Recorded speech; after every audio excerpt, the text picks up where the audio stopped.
Hello dear friends, channel green view আপনাদেরকে স্বাগতম। এখন নভেম্বর মাসের শেষ সপ্তাহ। আপনারা লেবু জাতীয় যে গাছ আছে, জাম্বুরা, কাগজি লেবু, কমলা লেবু ইত্যাদি গাছে আপনারা কপার অক্সিক্লোরাইড প্রতি লিটারে 2 থেকে 2.5 গ্রাম হারে আপনারা 3 দিন পর পর 3বার স্প্রে করবেন। তাহলে আপনাদের গাছ ভালো থাকবে। সাধারণত দেখা যায় শীতকালে গাছ শীতের প্রকোপ সহ্য করতে না পেরে অনেক সময় ডাইব্যাক রোগ, অর্থাৎ গাছের ডালের আগা থেকে প্রথমে পাতাগুলো ঝরে যায়, এরপরে ডালের অগ্রভাগ থেকে অর্থাৎ ডালের উপরের দিক থেকে ডাল শুকাতে শুরু করে। এই জন্য আপনারা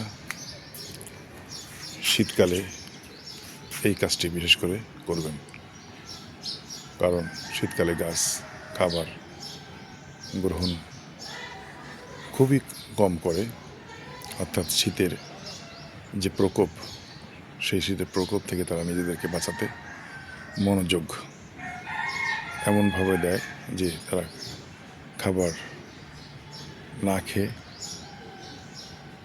যৎসামান্য খেয়ে তারা টিকে থাকে। যখন শীত শেষ হবে তখনই তারা আবার নতুন পত্র পল্লবে সুশোভিত হবে। এই যে পাতাগুলো দেখছেন, এই পাতাগুলো হয়তো কিছু কিছু ঝরেও যাবে। তো সেই পর্যন্ত গাছগুলোকে টিকে রাখতে হলে আপনাদেরকে এই ছত্রাকনাশক, বিশেষ করে কপার অক্সিক্লোরাইড আমি ব্যবহার করি। এটা ব্যবহার করে যথেষ্ট ভালো ফল পেয়েছি। যদিও আমার কাছে 2 রকম ম্যানকোজেব এবং কার্বেন্ডাইজিম সংমিশ্রণে যে ছত্রাকনাশক সেটাও আমার কাছে আছে, তবে আমি কপার অক্সিক্লোরাইড দিয়ে যথেষ্ট ভালো ফল পেয়েছি। এই স্প্রে মেশিন আপনারা নিজেদের শুধু এই স্প্রেয়ারটা আপনারা কিনবেন, বোতল, কোকাকোলার বোতল বা অন্য কোনো বোতলে যেটা সেট করে নিয়ে আপনারা কিনবেন। 0.5 লিটার করে করলে একটু বহন করতে সুবিধা হয়, 1 লিটার একটু বড় হয়ে যায়। সুতরাং আপনারা 0.5 লিটারেই করবেন, 2বার মিশাবেন প্রয়োজনে। তো আমি এখন গাছটিকে পুরোপুরি এই কপার অক্সিক্লোরাইড দ্রবণ সাথে সামান্য কিছু নাইট্রো, পোকামাকড় গাছকে যাতে আক্রমণ করতে না পারে সেজন্য অল্প পরিমাণে আমি নাইট্রো ওটা হলো সাইপারমেথ্রিন এবং ক্লোরোপাইরিফস, এই রাসায়নিক রাসায়নিক সংমিশ্রণে এটা তৈরি। আপনারা যে কোনো কীটনাশক ইউজ করতে পারেন, ওই জন্য কোনো ধরা বাঁধা কীটনাশকের নাম বলার প্রয়োজন নেই।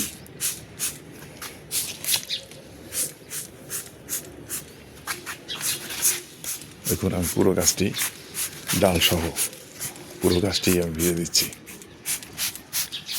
আপনারা দেখতে পাচ্ছেন কিনা ভালোভাবে জানি না, সেটা আমি নিজেই ভিডিও করছি এবং নিজেই গাছের ওষুধটা স্প্রে করছি। এবং এই মিশ্রণটা কপার অক্সিক্লোরাইড এবং কীটনাশকের এই মিশ্রণ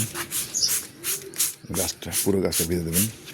এভাবে গাছের পাতার তলেও চেষ্টা করবেন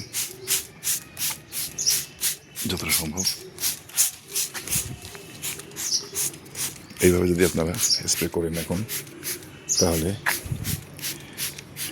শীতের যে গাছের যে রোগটার কথা বললাম, ডাইব্যাক, এই ডাইব্যাকের হাত থেকে আপনারা গাছকে রক্ষা করতে পারবেন।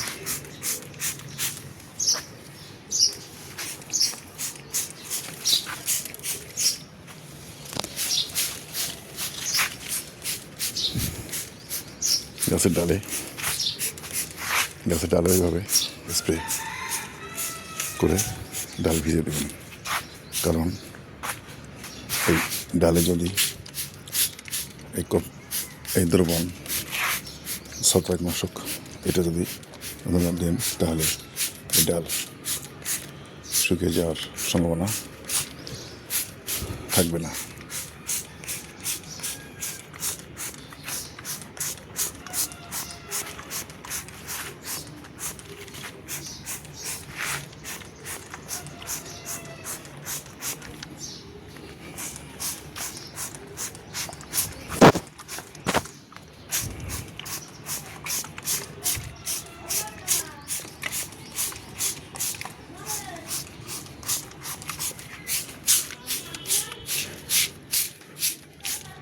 এই জামরা গাছটিতে আমার গেল সিজনে